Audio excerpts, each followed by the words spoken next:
Hello everyone, my name is Dave Dillon. As president of the Idaho Watercolor Society, I welcome you to our world, filled with portraits, landscapes, the animal world, and many other subjects that we would like to share.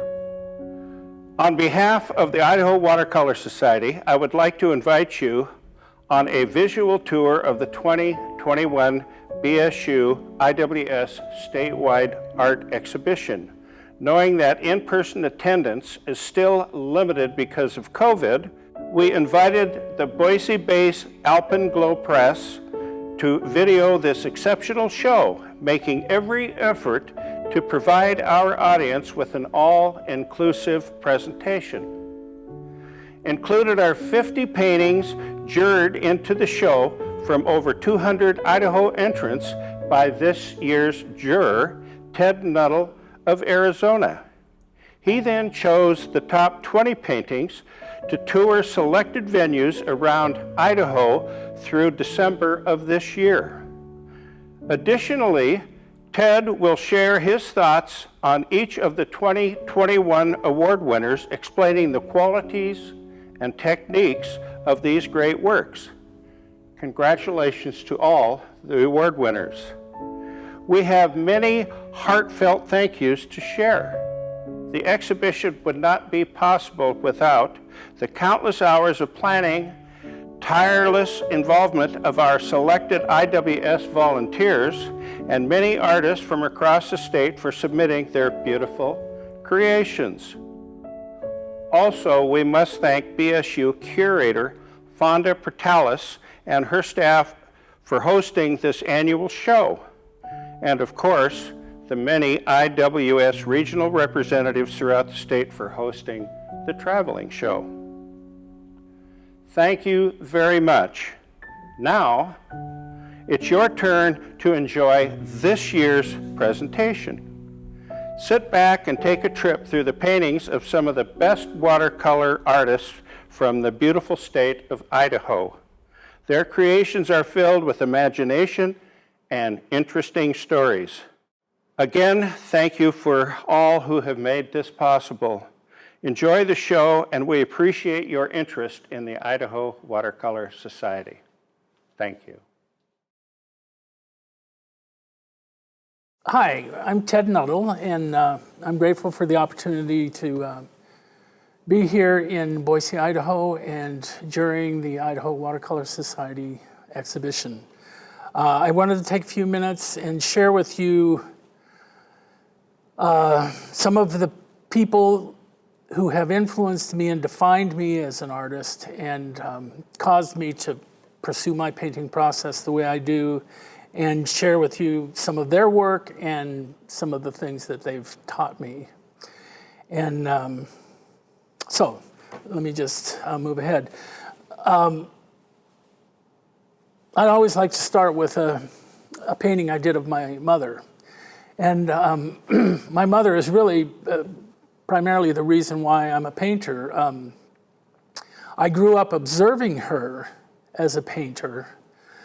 She never directly approached me about drawing or painting or anything, but I watched her always following this path of being creative and painting and sculpting and other things. And then finally, when I was 40 years old and going through a major crisis in my life, my mother brought me to her studio and got me to paint to take my mind off of my issues with the things that were troubling me. And it really worked, and I discovered a new life. So I always like to say that my mother gave birth to me twice, once when I was a little baby and once when I was 40 years old. So, so I always like to credit her for that. She was probably one of the greatest influences in my life. And then, as many of you know, I've been influenced a lot by the work of Charles Reed, one of America's greatest watercolorists, in fact. One of the most important things that Charles taught me, I had an opportunity to study with him once, and probably the most important thing that he taught me was this. He said, loosening up is a state of mind, not a state of brush. And I kind of like to paraphrase that and say painting is a state of mind, not a state of brush. He goes on to say, splashing paint on paper or canvas with the hand without splashing it on with the head first will just make a mess. Looseness comes from point of view, not technique. Spontaneity is just an illusion. And I really find if I try to rush things, and I especially find it in my workshops, I think people get into trouble the quickest when they try to paint too fast. So that's been a huge influence on my work.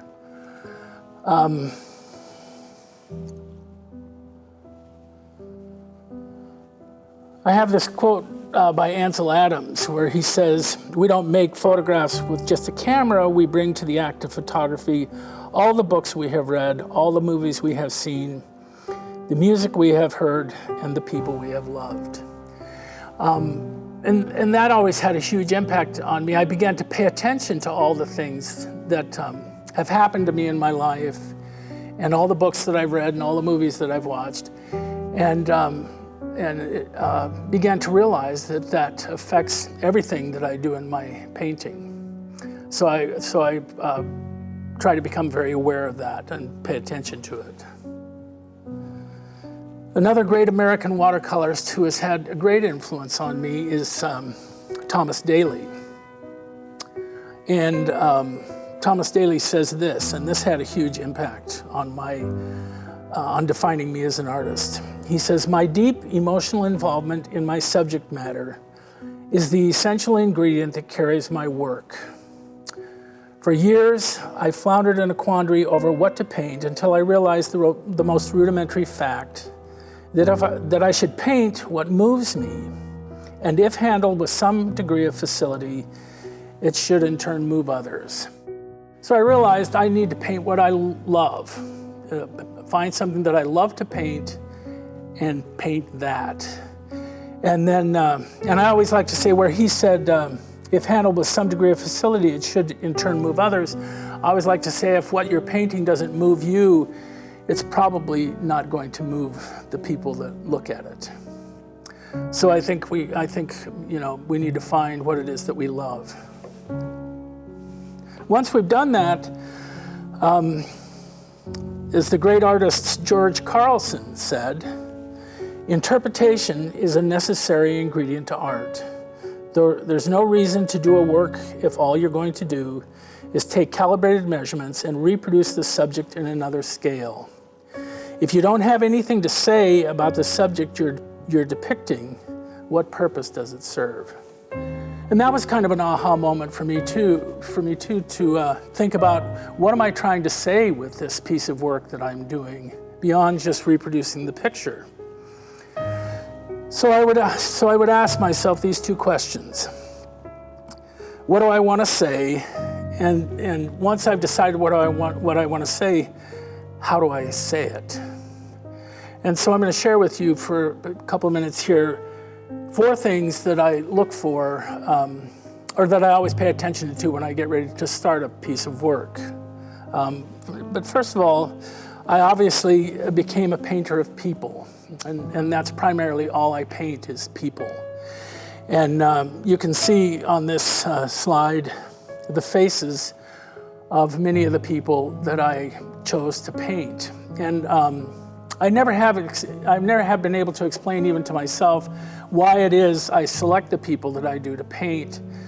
But when I see them, I know that there's somebody that I want to paint. So I will either photograph them when they don't know it, or I will invite them to the studio and photograph them. And I always work from photographs. And then also when I think about what it is that I want to say, I fall back on this wonderful quote by, and forgive the pronunciation, it's a Chinese artist, Zhu Tongyao, said, in my opinion, portraits should always express the inner state of both the sitter and the painter. So I give that a lot of thought as I get ready to start a work. I reflect on what I'm trying to say about their expression, and I reflect on what I'm trying to say about how I feel about that. And both of those have to work in tandem, and I think they're both absolutely critical to the success of the painting. So as I get ready to start a painting, before I ever put even pencil to paper or paint to paper, I think about these four things. The first one being light. And I reflect on the quote by Ralph Waldo Emerson, "Light is the first of painters. There is no object that intense light will not make beautiful." And so I spend a lot of time and care placing my subjects in the best, in dramatic light, or light that says something, that creates drama in the image. And then I try to reproduce that in the painting. Second thing I think about is color, and I'm often reflecting on a quote by Vincent van Gogh where he said, "Instead of trying to reproduce exactly what I see before me, I make more arbitrary use of color to express myself more forcefully." So I try to get in the habit of using color, and I think about it two different ways. I think about using color in places that color might not normally appear. And the second one is I like to have multiple colors in almost every single part of the painting, even in an eyebrow or a finger or whatever. I like to have multiple colors in every shape in the painting. The third one I think about is expression. And I suppose this quote by Virginia Woolf describes what it is that I like to see in a painting. She said, "The most mysterious and essential aspects of human beings were not their possessions or their habits, but their interior emotions and thoughts." And I find when I'm sitting in a coffee shop watching 150 people go in and out in about an hour and a half, I'm lucky if I see one person that engenders these feelings in me. And like I said, I've not ever been able to decide exactly what that was, but I know it when I feel it. And then my quest becomes interpreting that with paint when I do the painting. And last but not least, I think about composition. And I think about composition before I ever start the work and make sure that I have all of the elements in the painting placed in a compositional fashion that really works. And I love this quote about composition. "In addition to subject matter, the formal aspects of visual composition are like the grammar of a language. In writing, the organization, the sentence structure, the style, and so on can make or break a good story. In art, the way the formal elements are arranged can make or break a good picture idea." So I give a lot of thought to the placement of elements in the painting and the primary figure that I'm painting. And then finally, just a couple of other things. I'm a big fan of the work of Daniel Sprick, a great American artist from Colorado who does beautiful figurative paintings. And he says, "I hope that my pace gets slower, that I don't have to care about how long it takes. Each piece is a chapter in your life. It needs to be given time, care, and love. There shouldn't be any hurry." And I try to pay careful attention to that every part of the painting is important and precious and should be given time. And there are times that I find myself rushing and have to talk to myself and slow things down. And then just a couple more things. And this one is, again, related to the time thing. I heard a well-known artist say recently that the amount of time someone spends looking at a work of art is commensurate with the amount of time the artist has spent painting it. And that really makes a lot of sense to me. If I spend a lot of time with my work and give it care and love, it's going to translate to people looking closer at my work. So I try to make that a goal as well. And then finally, this great quote by Leo Tolstoy. Art is not a handicraft. It is the transmission of feeling the artist has experienced. And I just think that's so true. And I've kind of alluded to that a little bit earlier. Your paintings are all about your feelings and expression. And I think when you stand before a beautiful piece of art, the thing that really touches somebody is the passion that the artist who painted the picture had for what he painted. So those are some of the things that influence me on a regular basis when I'm in the studio painting. And there are many of the things that I talk about in my workshops and presentations. So I appreciate the opportunity to share these with you, and hope you find them helpful and inspiring. Okay, this is a lovely painting, A Tranquil Nature, just captivated me right away. Probably all of the things that I look for, but the light is especially nice, the atmosphere and emotion, the feeling. It's definitely, the title definitely tells the story and is really quite sensitively done. This idea of using lots of dark around the figure is a very difficult thing to do, and I love the way the artist accomplished that and still maintained the transparency of the watercolor and kept it fresh, but really captured a lot of emotion and expression. Okay, this painting entitled An Offering, I think is just a beautiful little still life, nicely painted. I loved the palette that she used, the colors she selected.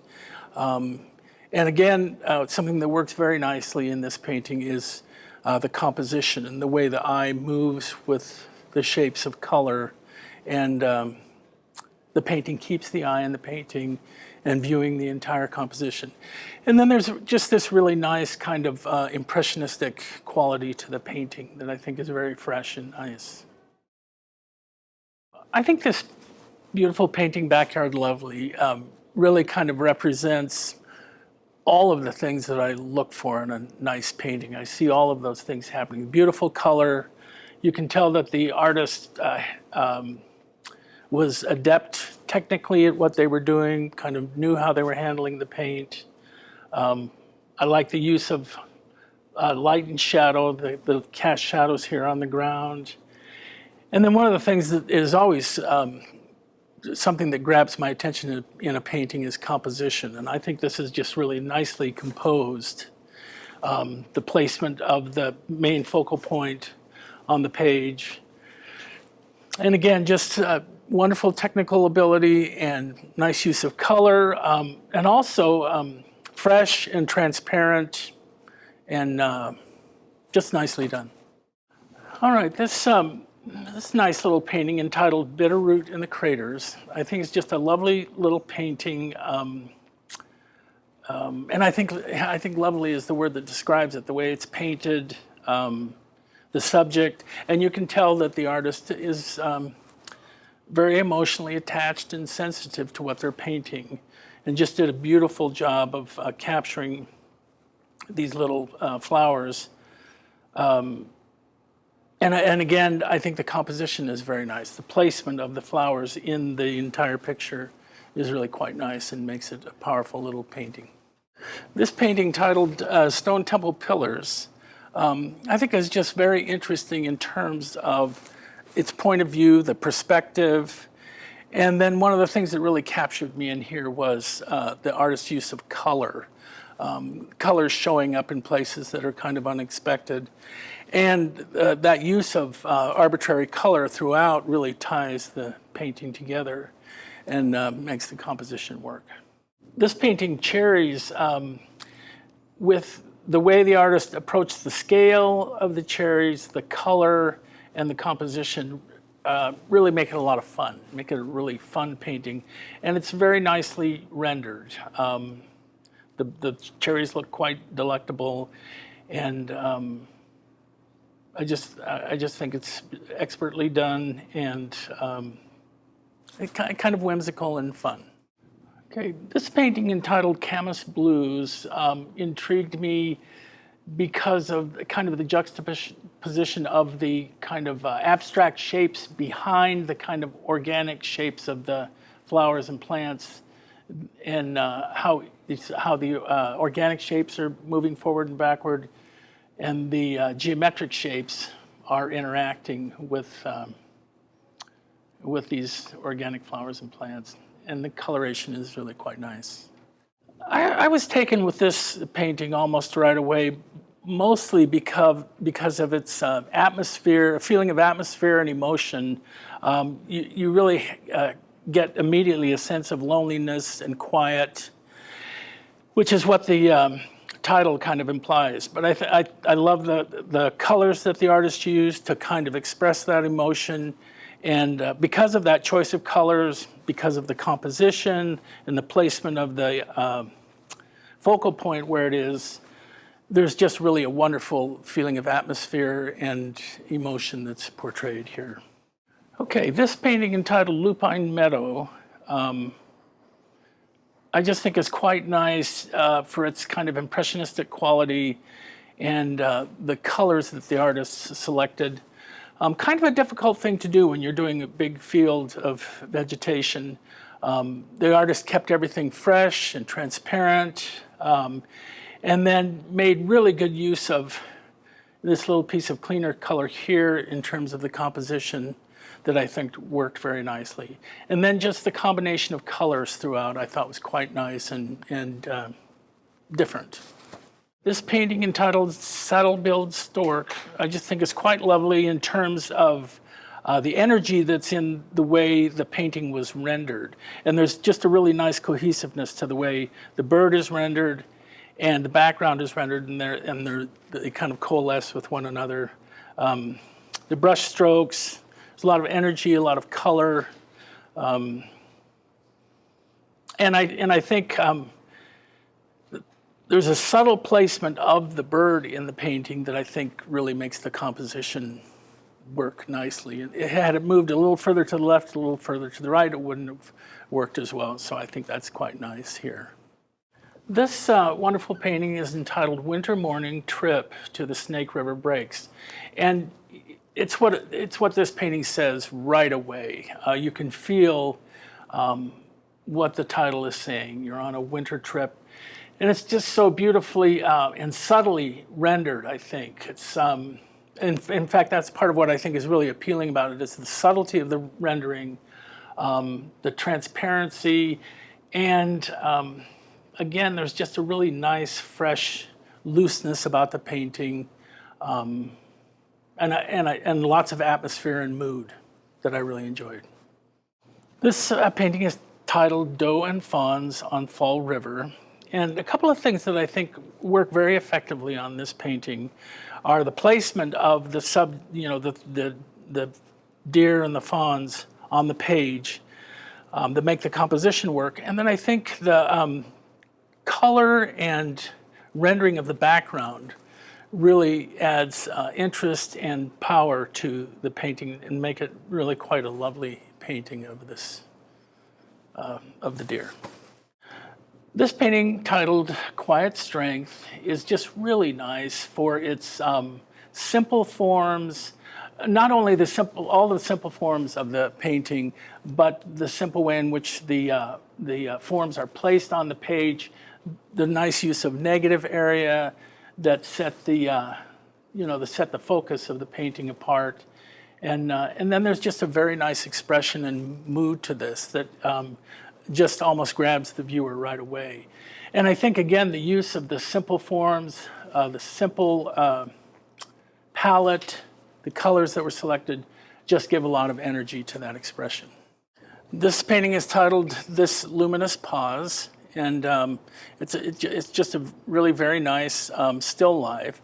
And one of the things that works so well with this, again, is the strong use of the yellows here and how they create a pattern throughout the composition that really lead the eye through and really say what the title is saying, give a luminosity to it and an energy to it that's really quite nice. This painting titled Tiger Charging is really quite effective because of the way the artist filled the frame with the body of the tiger. And so you really get the sensation that the tiger is charging. It's nicely done with the background kind of falling to the background and bringing the tiger forward. Nice, fresh, clean paint and lots of energy. This painting is titled Tibetan Mother Series, A Nursing Mother. And right away, the way the painting is rendered, the way it's composed, tells a story and has just a wonderful soft feeling to it. You can tell that the artist is adept in terms of technique, use of color, rendering of things like the skin, and you can also tell that I would guess that the artist is very, very attached to the scene and the feeling that she's trying to portray. And I think that makes it very effective. This painting, entitled Music is Medicine, I think is just a really interesting point of view to see the hands on the keys of the piano. And one of the things that I think really helps the composition quite a bit is this use of color that comes in above the keyboard and again, the rendering of the hands, the way the paint is handled, the transparency of the color, even in the darks, not getting too heavy and opaque, I find attractive and interesting. This painting entitled November Hike, I think just at immediate glance had just so much energy and movement. And the way the artist handled the application of the paint, the position of the figure in the painting, the angles of the trees. There's just a real cohesiveness to each of those things, creating motion and action in the painting that move the viewer and actually bring the viewer in and describe what's going on in the painting.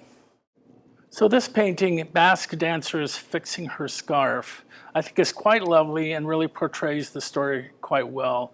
I think one of the biggest strengths of this, couple of things about this that really works so nicely.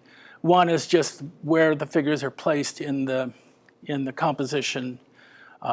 Makes it a very strong composition. And then the use of the whites and the dark background and the contrast that's created really created a lot of energy and emotion that I think is quite strong. This painting entitled Roseberry Road is a beautiful representational painting that uses composition very effectively to lead you into the painting and lead you through the painting. That's what really kind of drew me in was the artist's use of composition that led the eye all the way through the painting. Okay, this painting, North Fork Virgin River, Zion National Park, is really quite lovely. Obviously, the artist is very adept at handling the medium and very familiar with the process of painting in watercolor. A very challenging painting, I think, and nicely divided up in terms of composition with the little slice of sky in the upper part of the painting, the river flowing, bringing the eye into the painting, and just so beautifully and expertly rendered in terms of process and so forth. Very nice. Being asked to jury an exhibition of paintings is always an honor. And it was an honor for me to be asked by the Idaho Watercolor Society to do your exhibition. At the same time, it's a very daunting thing. I mean, there were just a lot of really nice paintings, and I had to pick from among many. I had to pick select ones, and that's a very daunting thing. And I spent a lot of time reflecting on the paintings when I selected the ones for the show, and then when I had the opportunity to view them in person, see this beautiful body of work in person, of course, it was quite different and much nicer. But again, to take a look at these beautiful pieces of work and decide which ones should win an award and in what order and things like that is a very humbling experience. But I just saw lots of wonderful strength in these paintings, and think that you guys should be very pleased with this wonderful exhibition and the work that you've done and the work you've presented. And I thank you once again for letting me jury your show. At this time, we would like to announce the 2021 Idaho Watercolor Society Annual Show Awards. We have 20 awards to be giving out, and we'd like to start with number 20, and it is a $90 award. It's the Creative Catalyst Productions Award, and it goes to Helen Wilson, Camas Blues. The number 19 award, the Golden Artist Color Incorporated $100 award, goes to Rayleigh Hyman, her painting, Lupin Meadow. Number 18 on the list, Blick Art Materials $100 goes to Lauren Johnson, Tiger Charging. Number 17, Blick Art Materials $100 goes to Joyce Green, Basque Dancers, Fixing Her Scarf. Number 16, Blick Art Materials $100 goes to Nancy Anaba, An Offering. At 15, Blick Art Materials $100 award goes to Laurel McGuire, The Luminous Pause.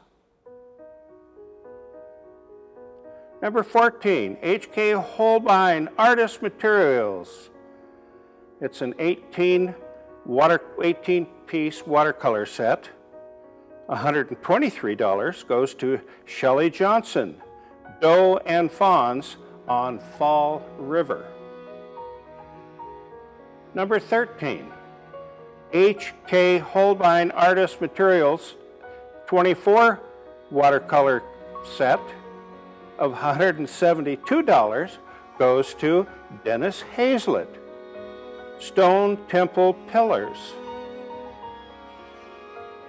Number 12, Cheap Joe's Art Stuff.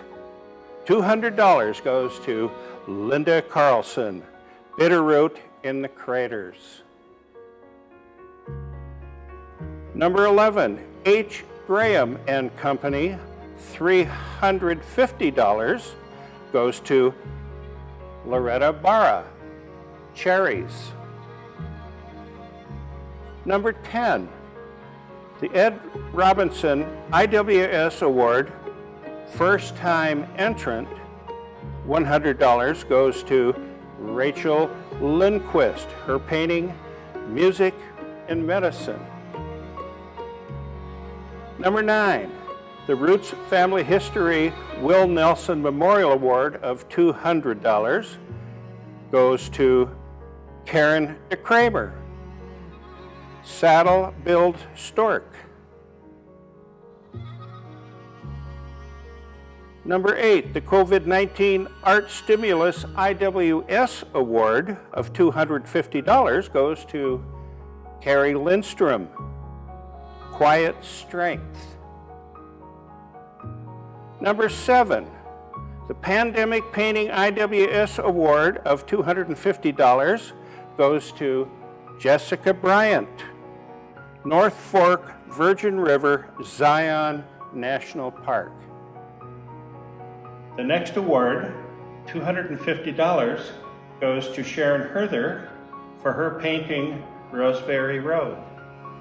Number 6, fourth place, the Ruth Clark IWS Founders Award of $300 goes to Hugh Mossman, November Hike.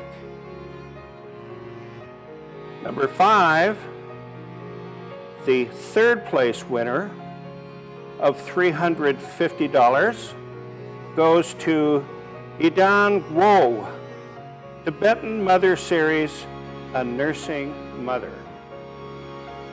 Number 4 is second place in this year's show, goes to our friend, and a $400 cash award goes to Don Belts, Winter Morning Trip to the Snake River Breaks.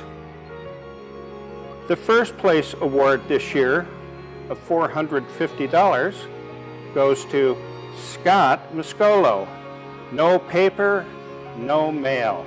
Way to go, Scott. The Juror's Choice this year, which is a $500 cash award, goes to Beth Trott, A Tranquil Nature. Number 1 this year is a very, very special award. It's the Betty Benson Memorial Award, brought to us by the IWS North Region. It's a $550 award, goes to Jackie Zumwalt, Backyard Lovely. Hello, my name is Chrysilla Benson. On behalf of my father, Jim Benson, and all of our family, I would like to thank the Idaho Watercolor Society for honoring my mother with a Betty Benson Memorial Award. Betty began to paint in the late 60s when she lived in Sandpoint, between the birth of her first 2 sons, my oldest brother Tim and my older brother James. It was her friend Ellie Comfort who first taught her to paint, both oil painting and tool painting. Over the years, she explored a wide range of media, including weaving, braided rug making, calligraphy, pen and ink, needlepoint, pottery, quilting, and of course, her truest love, watercolor. Betty had a distinct personality as a watercolorist. She brought to it the tenacity and the standards that she had in all facets of her life. She didn't just want to do something, she wanted to do it well. When she decided that she wanted to learn or improve, she would consult magazines, books, attend workshops, ask other painters to figure out what it was that she needed to get better. For several years, she painted every single day, even if only for 20 minutes, because she felt that that's what she needed to do to improve. At one point, Betty decided that she wanted to get better at painting the human nose, so she painted nose after nose after nose. And at one point, she decided to up her nose game. So for several weeks, she would clip out pictures from the New York Times of noses that she thought were interesting.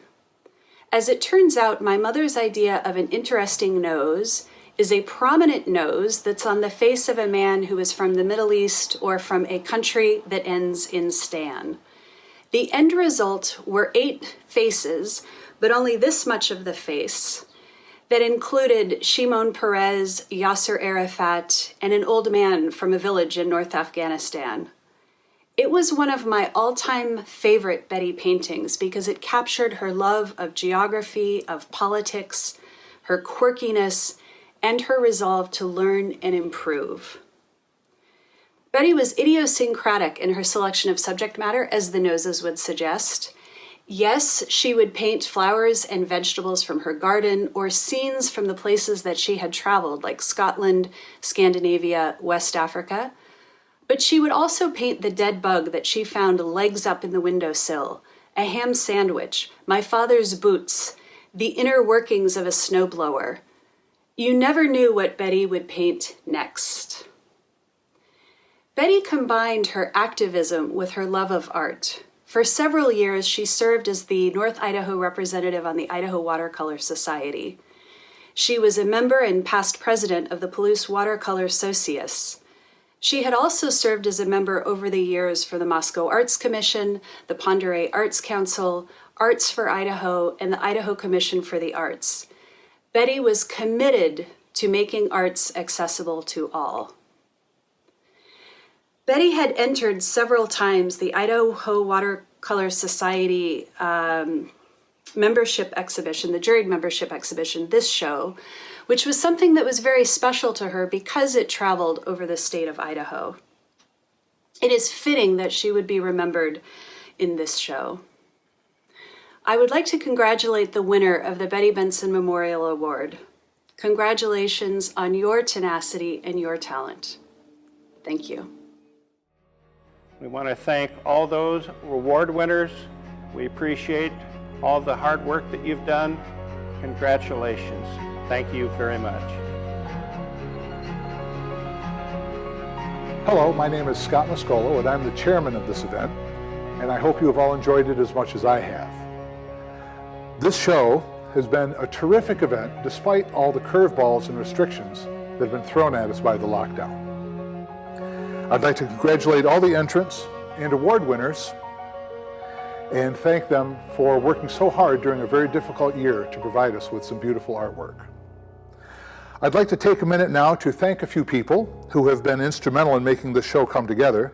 I'd like to thank Lori Asahara for her tireless work in trying to gain donations from our many vendors. Lori Seal for doing a terrific job with our certificates and putting our awards together. Laurel McGuire for putting together a beautiful program and taking care of all the paintings in that regard.